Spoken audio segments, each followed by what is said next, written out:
Hello, everyone. Welcome back to the Talk of Louisville. I'm Mike Mulroney. I'm Kellye Duckworth. Kellye, how was your weekend? It was good. I was Nothing in the pool. exciting? No, nothing exciting. It's too hot. Avery, what day was it? She was swimming across, like a frog going across the water. I think that was Saturday. Yeah. My 3-year-old, we're trying to teach her how to swim, so. Yeah, that's the best thing. One of the best things you can do for them. You save their life, really. Yeah. I mean, as we know, we've had a friend that almost lost a child to drowning. Mm-hmm. So, of course, he was probably a little too... Well, they probably could have taught him how to float on his back, but I think he just went straight to the bottom. No, and her problem now, it's not a problem, but she loves being without her life jacket. So I'm like, we really have to focus on it now because you need to be heavy-handed in that situation. Yeah. She knows no pool unless an adult's in there. So there you go. All right. Well, welcome today, Miss Tiffany Stoner. How are you? I'm fine. How are you? Good. Nice to meet you. First time we've met. Yes. I think, Kellye, how did this happen? Did you? I think she initially reached out to Mackenzie, who is like our Shirley's Deals manager, and she forwarded me your email, and I was reading through it, and it seems like both of our charities kind of aligned. So I was like, well, let's just get her on, and I think it was a couple months ago, but I was reading through the mission. Such an incredible story. So tell us a little bit about it's Inge's house. Is that correct? Inge's house. Yes. Inge's. Okay. Yep. I saw the E. I wasn't sure if it was Inge or Inge. It's German. And she was your cousin. Is that right? Yeah, she was my first cousin. And what happened? She was battling a cancer. Yes. In 2015, Inge, my first cousin, Inge Deborah, she was diagnosed. Well, first she had a knot appeared on her chest and went to the ER. She from Louisville, but she was in Atlanta at the time, and a knot appeared on her, and she went to the ER, and they gave her antibiotics and sent her on her way. For a lump. For a lump, yes. That just doesn't even sound right. I know it, but it is the truth, yes. Huh. And so then a second one appeared maybe about a month later, and this time she had went to a different ER, and she ended up getting a different nurse, of course, and they began to ask her questions. The question were, have you ever smoked? Yes. Have you ever had a mammogram? No. And so at that time, Inge was 42 years old. Yeah. 42 years old. And so she really wasn't, you need to be at the cusp of getting mammograms, but not really, that's your first priority. Yeah, and I know but I know early 30-years have had breast cancer, so they really need to lower that age. Absolutely. Now, especially now in 2025, definitely. Yeah, well, anybody can get one, but insurance doesn't always cover it till a certain age. That's even with colon cancer. We're seeing more and more colon cancer cases that are early 40s or late 30s. So they found a second lump. They found a second lump, and this time, after asking the questions, they were not saying yes to all the answers. They said, well, first we want to give you a mammogram. And from the mammogram, she ended up having a spot, ended up getting a biopsy, and it came back stage 3 on one side and stage 4 on the other. Oh, my gosh. Yes. I was reading through the story this morning, but it sounded like she wanted to go through treatments because she had kids. Is that correct? Yeah, she had 2 young adult sons at the time. They were 20 and 21 years old, BJ and DeJuan. So at the time, then still one kids. was in, definitely still kids, and one was actually in college at the time, and she was, trying to work, actually she was in school. Late bloomer. So she was in school, nursing school, and trying to work and take care and provide and buy a house. She was trying to do all these things that late bloomers do. Yeah. So she's taking the treatments. At any point, did they do the surgery and remove the breast? Yes. So they went through all that. Yeah, she had 28 rounds of radiation treatment, radiation chemo. She had a double mastectomy. And then later, when it realized that it had metastasized to her brain, she ended up having brain surgery and survived that. But her body ended up dying from pneumonia from the side effects. Yeah. A lot of people don't realize you don't always die from the cancer. Something like pneumonia usually gets you. Yeah. Because your body is so weak, you can't fight it off. Your lungs and it's weird you said that because I was diagnosed last Sunday with pneumonia, and I'm better now, but my chest still hurts. So I can't imagine having that with such a low immune system and not being able to do anything about it. Absolutely. So how long was she going through all of this? So she was diagnosed roughly around March, and she died in July of 2016. So no, July of 2015, diagnosed 2014, died in 2015. So roughly about over a year going through that, so. And so young still. Did they say she had beat the breast cancer? She had really beat it. Did they do a scan and say, all right, your breasts are clean now, but it's in your brain? Yeah. So that's what happened. Exactly. Her breast, we got a positive report going through the double mastectomy, going through the radiation. Next thing you know, she was having a slurred speech.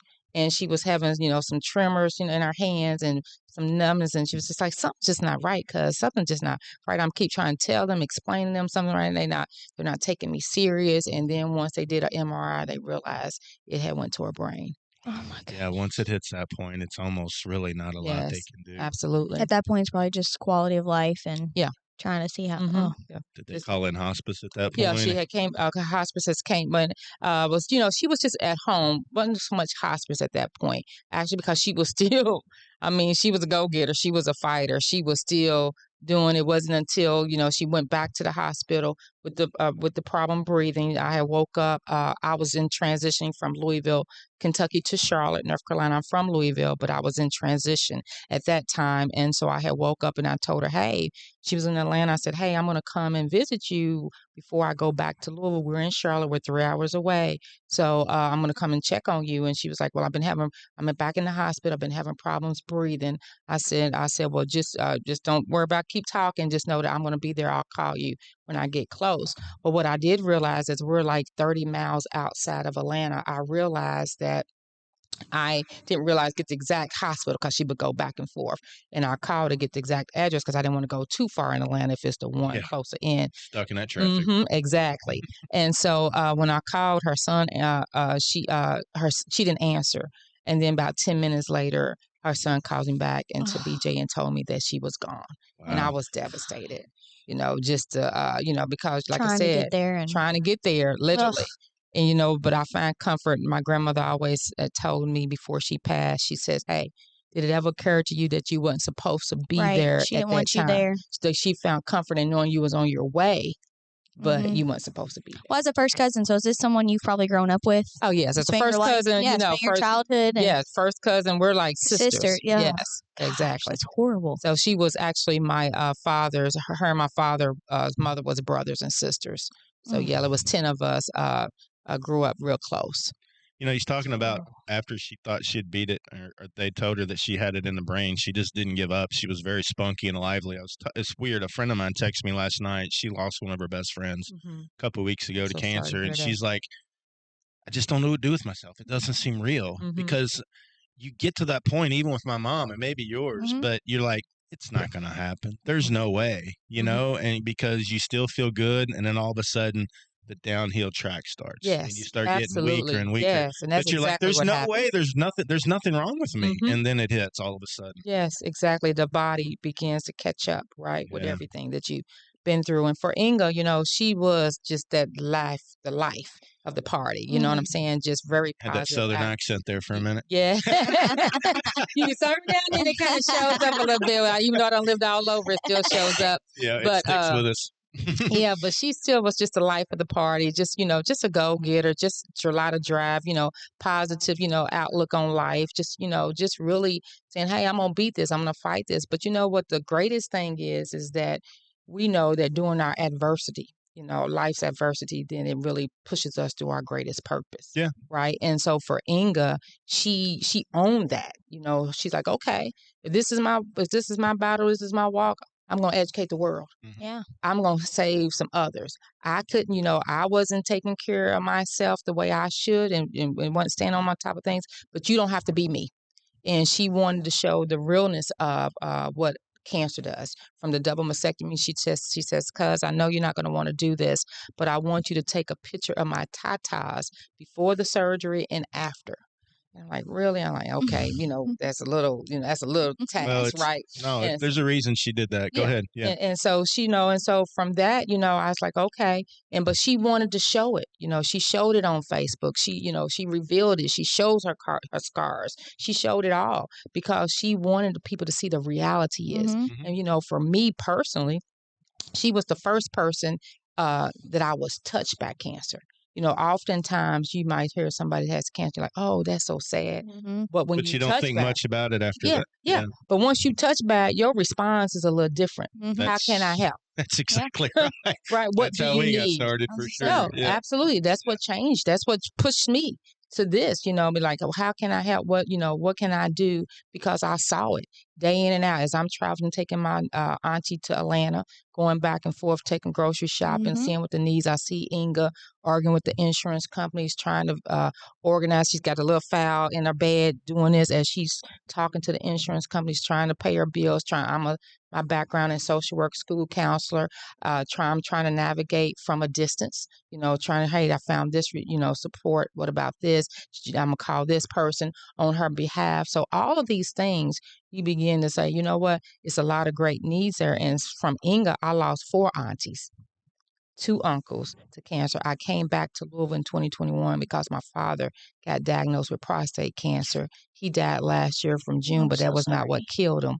He was assaulted by 2 McDonald's employees and ended up dying from aspiration pneumonia because he had just had his last radiation treatment when the accident happened. Holy cow. Yes. That's just Oh my gosh. Yes. So what did Inge do for a living? You said she was very good and kept track of all of her medical bills and was trying to stand. She sounded very organized. Yeah, she was organized. She was actually she was a nail tech. Nail tech and beauty. She got what is it? Hair cosmetology. Yeah. And she was trying to pursue nursing. Is what she was going to school for when she passed. Wow. It just blows my mind. Just thinking of all the things that you did though to help her and help your family, and then I think of people that have nobody out there, and I don't know how they navigate that. Absolutely. I mean, don't either. And you did it from a distance. Yeah. And I did it from a distance, and that's what really prompted me to do Inge's house. Yeah. Initially started with, you know what? No woman, after she passed, after I got the call and we got her body back to Louisville and had her services, about a year, about a little over less than a year later, God put on my heart. I was a frisky. We love Very you all. familiar with Thank you.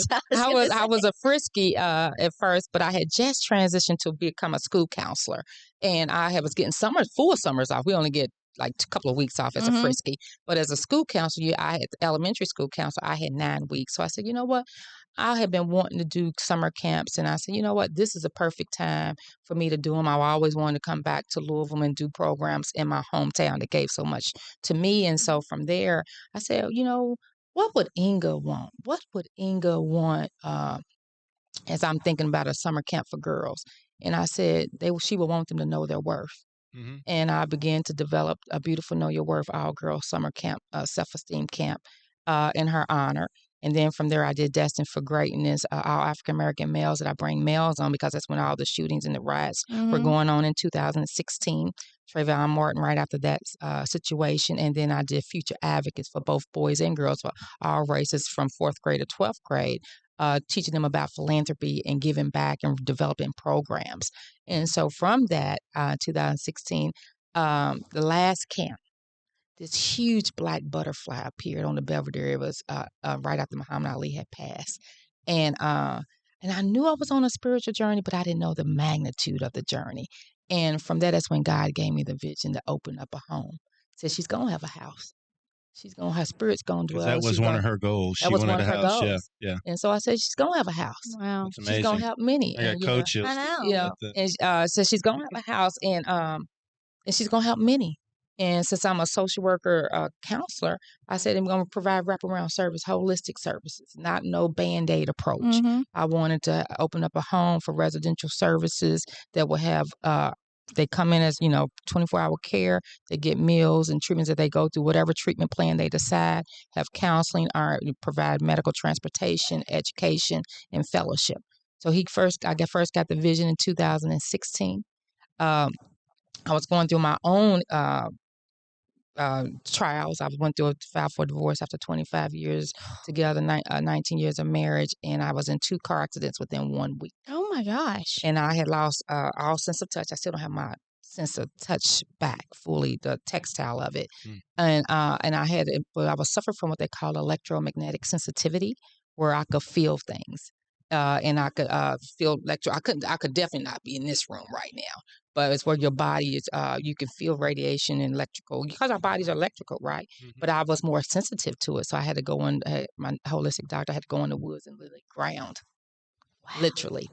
And so while I was in the woods, I began to, barefoot? Yeah, oh, no, truly, girl. No, I mean, I've watched this grounding stuff. No, It's a real thing.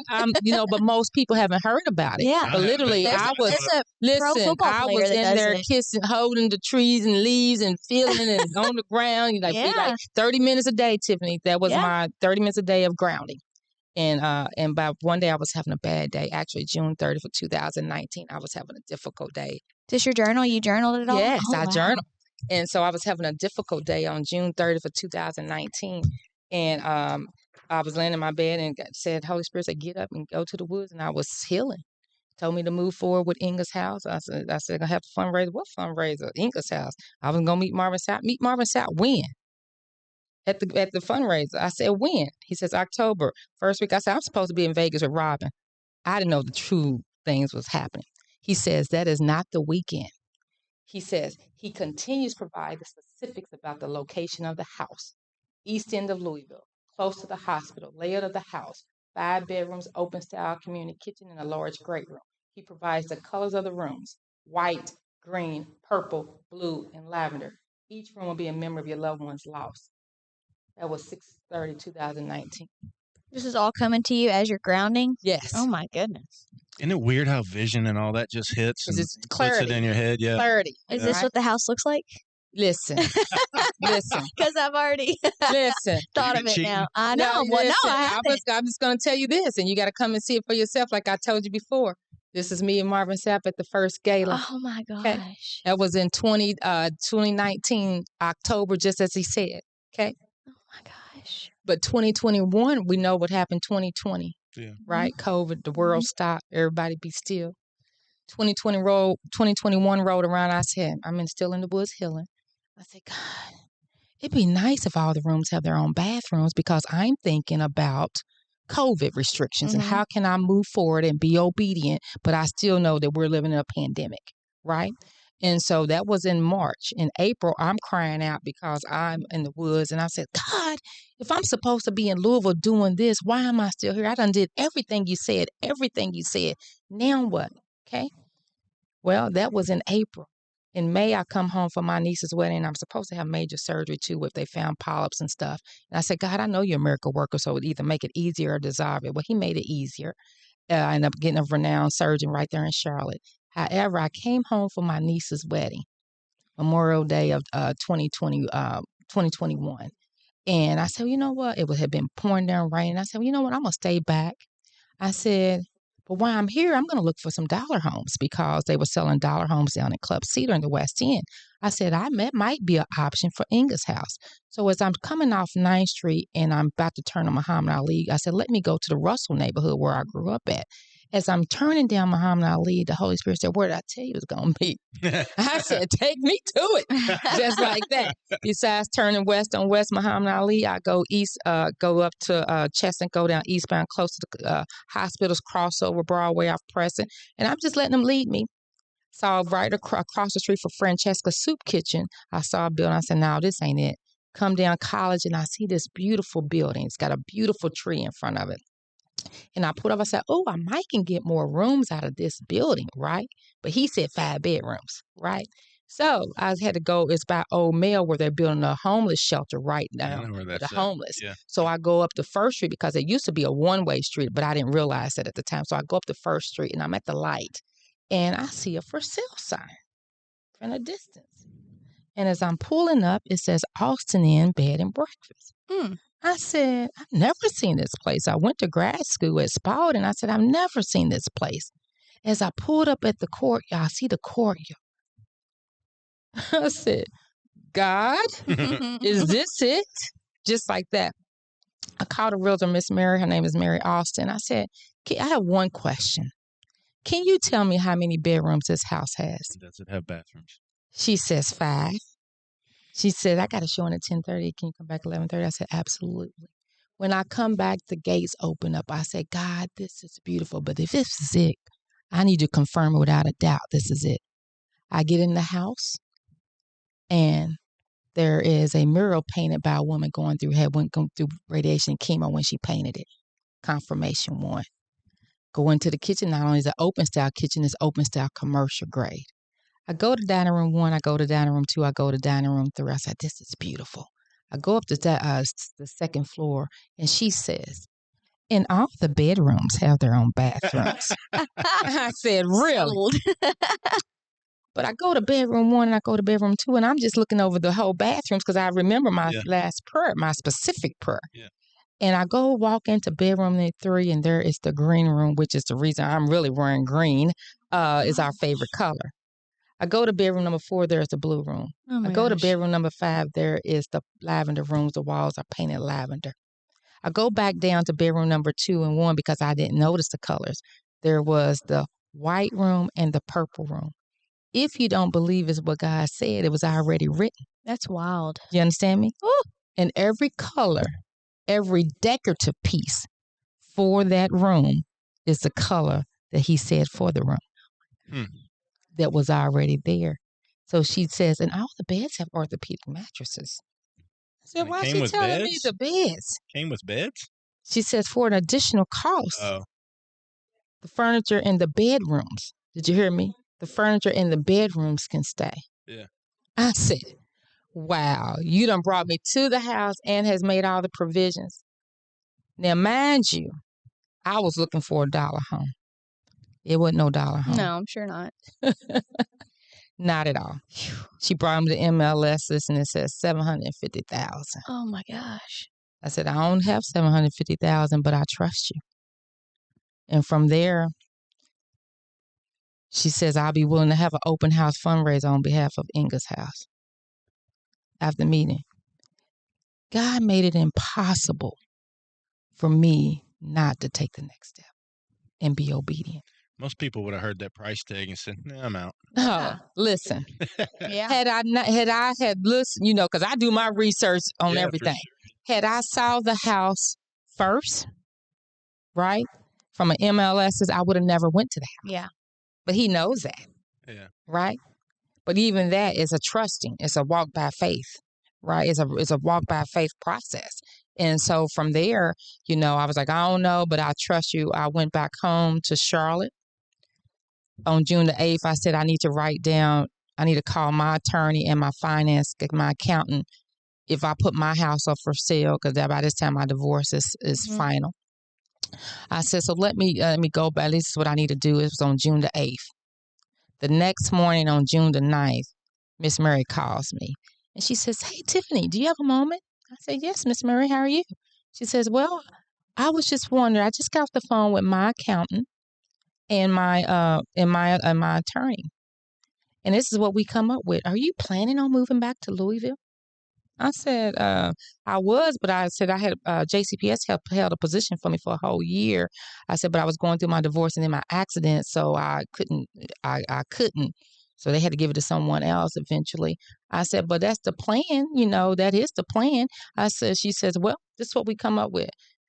We use both homes side by side for the whole bed and breakfast, but they've got their own individual deeds and parcel. So if you're planning on moving back home, you can buy one side, and then it's easy to raise and do one side for Inge's house. It's easy to raise $350,000, $750,000. I said, absolutely. Wow. I can find my way, right? Yeah, for sure. So I said, yeah. I said, I think I can see that, right? And I'm like, okay. So of course I call my dad and I'm telling my dad everything, and he's like, okay. Well, that means you're gonna have to get your house together, and 2021 is a seller's dream, right? Yeah.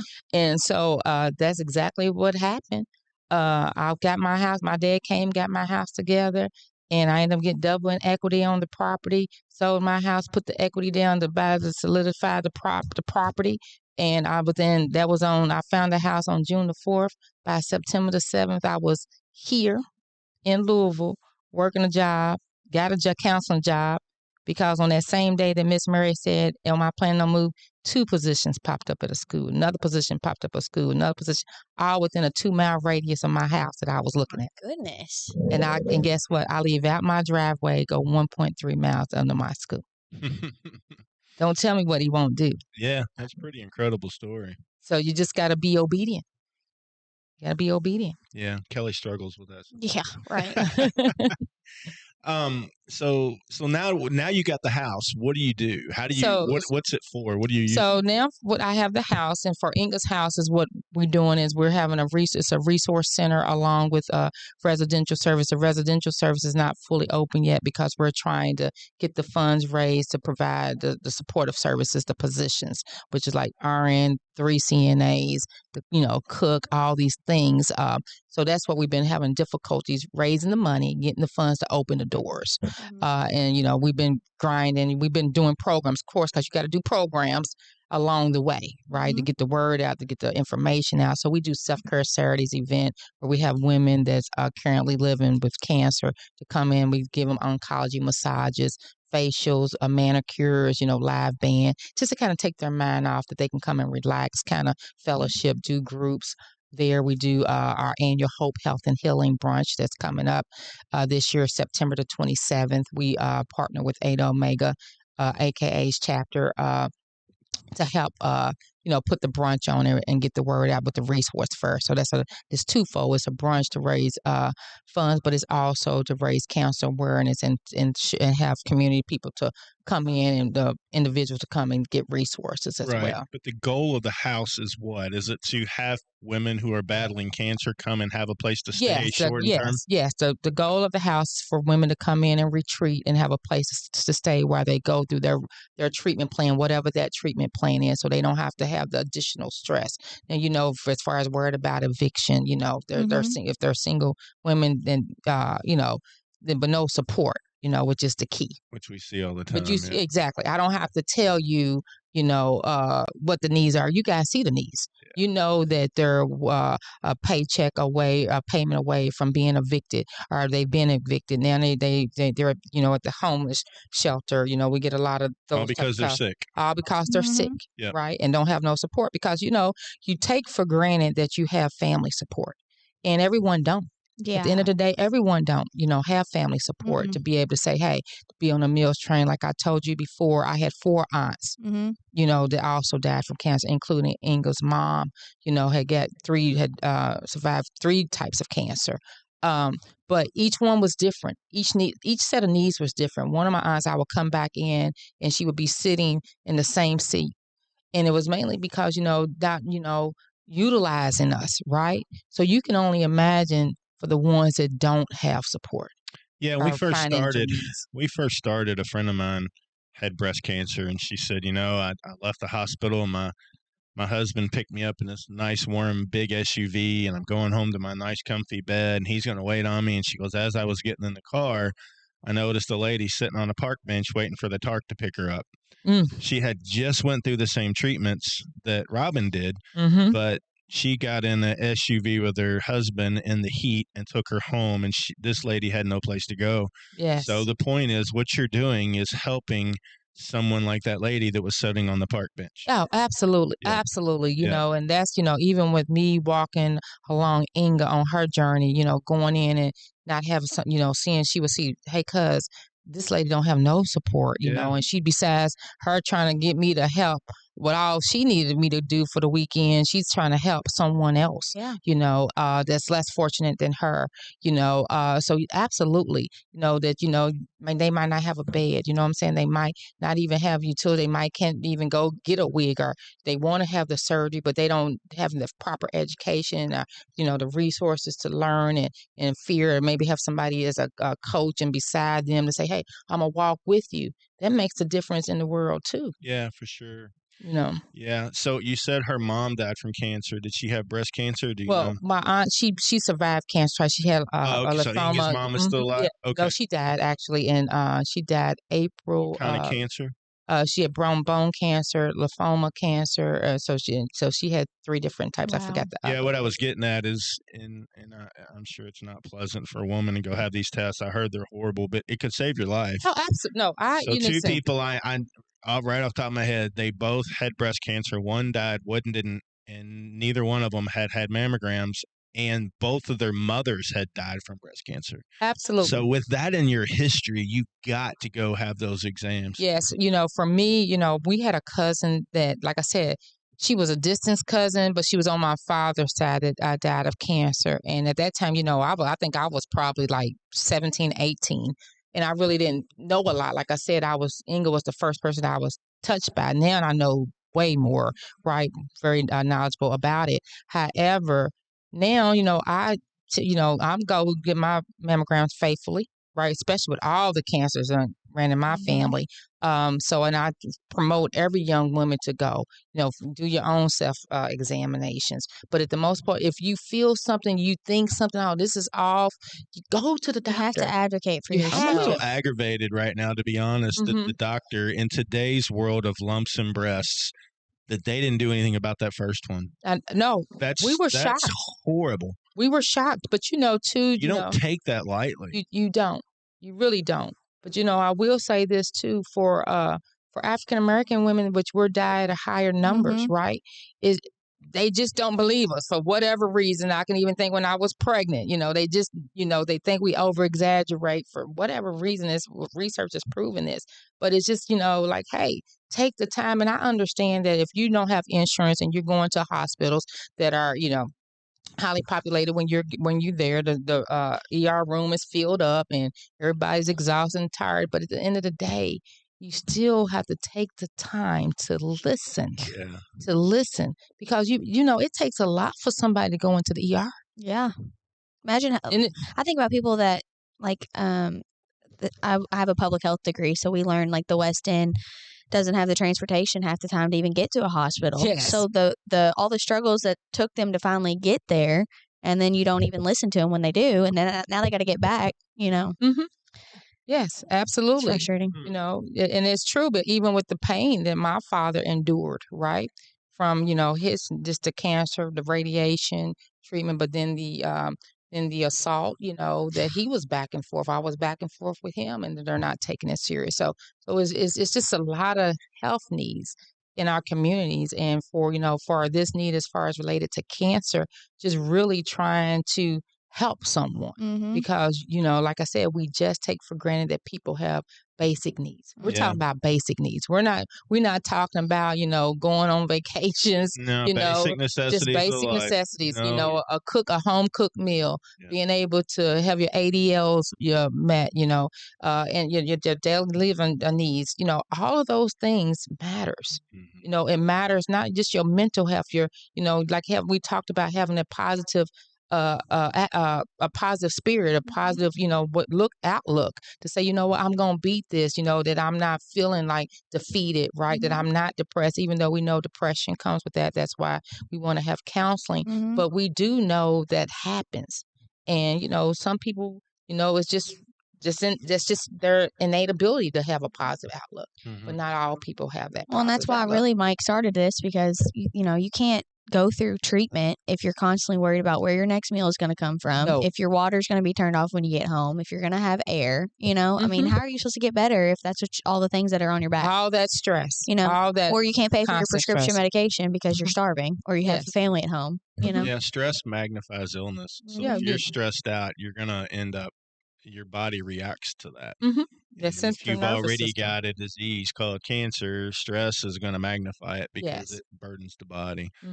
Well, it's a pretty amazing story. Do y'all have events and stuff? You said you have a gala. Do you have a website? We do have a website. It's ingeshouse.org. It's INGES house, HOUSE.org. We have that. You can find us on Facebook as well, Instagram.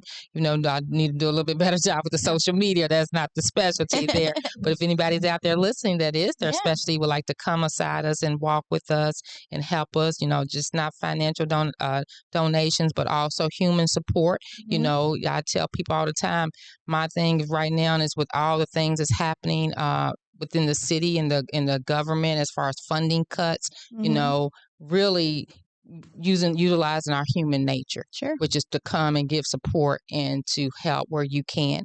And that's what I'm asking as well. We do have our self-care Saturdays events throughout the year, but we have our 2 fundraisers that we normally have during the year is our Hope, Health, and Healing Brunch that we have is coming up September the 27th, Saturday, September the 27th from 11 to 2. We have the brunch, but we also have where you have the opportunity to get some massages, oncology massages. You get resources. Kayak will be there. Gilda's Club will be there. Norton's Cancer Institute will be there. Brown Cancer Center will be there, as well as on the grounds of Inge's house in the courtyard. We give opportunities for people to come and do the tours as well. You can come and get a tour at any time. If this is something that's calling to your heart, please come and support. A number is 502-821-2554. Just to come out and see what we're doing. This is not me. I'm just being the vessel being used, called to my purpose. I thought I was living a purpose as a social worker and counselor of 30 years working with families and children. And you're still doing that. Yeah. That's got to pay the bills. The funding hasn't come for me to stop in that sense. So yes, with a lot of Friskies in town, so we'll have to connect after this and kind of chat about what we do. Pretty incredible story. I assume you're a 501c3. Yes, we are. We're 501c3 since exception in 2019. So yes. Well, that's good because all donations are tax deductible. Yes, they are. Yes, they are. And did you bring? I do. It's in Mary's office. We also give to nonprofits that we truly believe are boots on the ground. And when I heard your story and wanted to meet with you today, I was like, we our missions align. And yes, it's funny because everybody kept saying, "Do you know Shirley's Way? Have you heard of Shirley's Way?" Because I'm, like I said, Frisky school counselor now. So this is pushed me into a whole different area. So I'm like, I'm in IT at a corporation, so you talk about pushing somebody out. Listen, so I'm just like, okay, Lord, I said, so I'm just learning everything in this particular area, right? And so I was like, no, I haven't. But when I read it, because I do my research, I was like, this is in alignment, right? It's like, it's just amazing. It's like, okay, you plant the seed, and it's like, man, I was like, oh, so I came. So I think the young lady that I met first, I came out to this location. Then I said no. They said, well, no, you got to go down to the other location. And just so happened, she was in the parking lot. We were walking in at the same time. And she's like, oh yeah, this would be great. Let me give you some information about the program. And that's how it came about. And then actually we was in a meeting. We was getting ready for the upcoming brunch. And Crystal Blossom is another organization. She was like, have you talked to Shirley's Way? I was like, you know what? I'm just going to be obedient. By that time, y'all sent me an email. So just follow back up. And then it was like, the rest is here we are. So, well, I'm excited to see where this goes in the next few years. I mean, we're 12 years in and kind of feel like we have our feet underneath us now. So we'd like to give you a $10,000 check to help whatever it is you all need. But absolutely. Thank you. Like I said, your story really is amazing. And, I tell people all the time, I was just telling, I said, in this season with all the cuts, our Heavenly Father provides all the needs. We just got to have the right opportunity, the right exposure, right? Because you and I know that it's one thing that you have a corporation behind you or something, but when you grassroots, and you boots on the ground, literally. It's a different type of faith walk. And it's a different type of grind. Yeah, I've so said I before, really appreciate it. Raising money is one of the most difficult things in the world to do, and we just went down a path most didn't. We chased charitable gaming, which has been like the fountain of youth for fundraising, and it's been really good to us. We've been able to help a lot of people and also help, like Kellye said, we call them boots on the ground organizations that are truly impacting people's lives. Yes. There's a lot of major corporate organizations, and let's be honest, they don't really affect people on the ground. And that's the ones we're always looking for. So, we'll get you a check. Glad to help out. We'll get this out here soon, but pretty amazing story. Yeah, Thank you. Cool. Thank you. Come and see it for yourself. I will. Listen, I can't. I can't explain. I tell people all the time, you got to believe that. Because, people think, oh, it's a little house. No, it's not just a little house. God don't work like that, right? Well, that's incredible. Yeah, glad to help you out. And we'll chat later about the lunch and the stuff. Maybe we can help with that as well. Thank you. I appreciate that. Well, thanks for coming in. Inge's House. Thank you. Check them out. ingeshouse.org. Pretty amazing story. It's pretty awesome. Come and see for yourself. Come and see. All right. Thank you. Bye-bye. Thank you.